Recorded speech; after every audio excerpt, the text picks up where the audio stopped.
అమెరికాని ఎదుర్కోవడానికి కావాల్సినటువంటి బోల్డ్ అంత ఆయుధ సంపత్తి ఉంది మా దగ్గర. పెద్ద పెద్ద డ్రోన్లు ఉన్నాయి, పెద్ద పెద్ద యుద్ధ నౌకలు ఉన్నాయి. అవన్నీ ఎక్కడున్నాయో అమెరికా పసిగట్టలేదు. మా దగ్గర చాలా పర్ఫెక్ట్గా ఉన్నామని ఒక పక్కన ఇరాన్ నిన్ననే ఐఆర్జీసీ వాళ్ళు వీడియోలు రిలీజ్ చేస్తూ అమెరికాకి వార్నింగ్లు ఇస్తే, తాజాగా అమెరికన్ స్పెషల్ ఫోర్సెస్ మాత్రం ఇరాన్కి సంబంధించిన సీక్రెట్ అండర్ గ్రౌండ్ కాంప్లెక్స్ని పట్టుకోగలిగారు.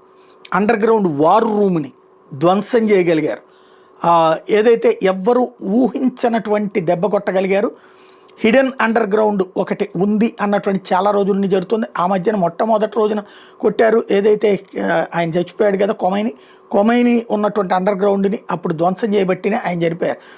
ఆ తర్వాత సీక్రెట్ వార్ రూమ్ ఇంకొక చోటన పెడుతున్నారు అన్నటువంటిది కనిపెట్టారు. తాజాగా దానిని కూల్చేశారు. ఇది టెహ్రాన్ కాకుండా ఈ కర్గ్ దీవుల దగ్గర ల్యాండ్ స్పేస్ ప్రాంతంలో ఉందన్నటువంటి లెక్క చెప్తున్నారు అన్నమాట.